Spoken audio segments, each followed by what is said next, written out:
మాకు నియరెస్ట్ దగ్గర ఇదే మార్కెట్ కాబట్టి మేము ఇక్కడే వస్తుంటాం. మాది ప్రాపర్ వచ్చేసి కల్వకుర్తి.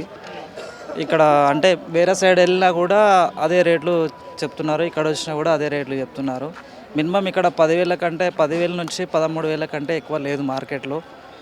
ఎప్పుడు తీసుకొచ్చినా కూడా మాకు వాళ్ళు చెప్పిన రేట్ల ప్రకారం బట్టి మేము ఇయ్యాల్సి వస్తుంది. కానీ మాకు ఏం లేదు. ఆ వచ్చిన రేట్లో కూడా సగం కూలీ వాళ్ళకి, సగం మందులకి తప్ప మాకేం రూపాయి మిగలట్లేదు. మేడం ఫస్టు విత్తనాలకి చూస్తే దాంట్లోకి వాళ్ళు ఎంఆర్‌పి రేట్ ఎంతుందో అంతే వాళ్ళు రేట్ ఇస్తున్నారు. ప్లస్ మళ్ళీ డీఏపీ కానీ 2020 కానీ 2020కి ఇప్పుడు వాళ్ళు రూ. 1,700 తీసుకుంటుండ్రు మేడం. డీఏపీ వచ్చేసి రూ. 1,500 అవుతుంది. ఇప్పుడు అవి వేసినా కూడా పంటలు పండట్లేదు. మేము ఇంకా ఎరువు కొనుక్కోవాలి. ఆ డీఏపీ కానీ 2020 కానీ ప్లస్ గుళికలు కానీ విత్ ఇన్సెక్టిసైడ్ కానీ పురుగుల మందులు ప్రతిదీ మేము కొనుక్కోవాల్సి వస్తుంది. నాటిన కానుంచి ఇప్పటి వరకు మాకు నిద్ర అనేదే ఉండదు. టెన్షన్ ఎప్పుడు మెంటల్ టెన్షనే ఉంటుంది. ఎప్పుడు ఏమవుతుందో తెలియదు. ఎప్పుడు ఏ పురుగు తెలియదు. ఉదయం మంచిగా ఉంటే సాయంత్రం వరకు ఎప్పుడు ఏమయ్యేది కూడా తెలియట్లేదు. ఉదయం మంచిగా ఉంటుంది తోట, సాయంత్రం అయ్యేసరికి అవ్వట్లేదు. వాతావరణం సహకరించట్లేదు. ఇక్కడ వస్తే అందరూ అంటున్నారు రేటు తగ్గింది అంటున్నారు. కానీ ఎక్కడ చూసినా తోటలు అనేది లేవు మేడం. తోటలు అనేవి లేవు అసలు. అంతటా చనిపోతున్నాయి, అన్ని తెగుళ్ళు వస్తున్నాయి. ఇప్పుడేమో కాయ ఎక్కువ వస్తుంది అంటే కానీ ఈ ఒక్కసారి వస్తే తర్వాత అసలు తోటలు అనేవి ఉండవు. మరి ఎందుకు ఈ రేట్ అనేది తగ్గించారు అనేది కూడా అర్థం కావట్లేదు మేడం. వర్షాలు లేవు, ఇక ఎకరాకు 8 బస్తాలు వెళ్ళినాయి.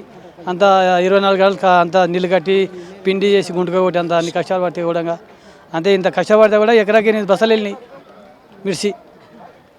ఇక 8 బస్తాలు కూడా 11,000, అది క్వింటాల్కు 11,000 పోయింది రేటు. సన్నకాయకు ఉందంట కానీ దొడికాయకు లేదంటమ్మా. సన్నకాయకు దొడికాయ కొంత దొడుకొని సన్న ఉంది. అది 11,000 పోయింది క్వింటాల్.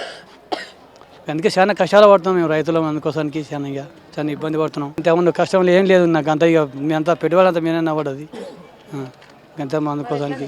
ఇంకేమి ఇంకా మనం ఇక ఇట్లా కష్టపడి కూడా పోతూనే ఉన్నాం చేసుకోవడం పోతూనే ఉన్నాం. వరి పంట కూడా గవర్నమెంట్ కూడా ఏం చేసింది, కొన్ని రోజులు కొన్నారు. ఆ ఒడ్లు కూడా అది క్వింటాలకు 2 కిలో 3 కిలో తీసిరు. బస్తాలు వేసినా కూడా కొన్ని బస్తాలు మాకు వేయలేదు, మాకు చెప్పేసినామని కట్ చేసిరు. వాళ్ళు కూడా కట్ చేసిరు. అందుకే ఈసారి గవర్నమెంట్కి అమ్మలేదు. ఇంకా మాది దశల మండలం దశల మార్కెట్లో అమ్ముకున్నాం. నార్కన్లు జిల్లా మేడ్పూర్ 2 లక్షల రూపాయలు పెట్టుకుంటే 8 క్వింటాలు అయింది.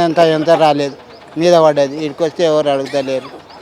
ఇంకా అది పోనీ లేదు, అట్లే ఉండదు మార్కెట్లో. అదిగో ఉండదు, తీసుకుంటలేరు ఎవరు. 15 గంతులు పోలేదు అన్నీ ఉండవు అని చెప్తా. అన్నీ ఉండవు, ఇంకా ఏం లేదు. పోయిన కాడికి 6-7 గంతులు పోయినాయి అని చెప్తా. తెగులు వచ్చి పోయింది. వీడికి వస్తే ధర లేదు. పెట్టువాడికి అందులో సగం కూడా లేదు, లక్ష కూడా రాలేదు. అప్పు తెచ్చిపోయినా కానీ వెళ్ళలేదు. మరి ఇంకా వాళ్ళకి ఏమి ఇవ్వాలి, ఇప్పుడు ఏం చెప్పుకోవాలి.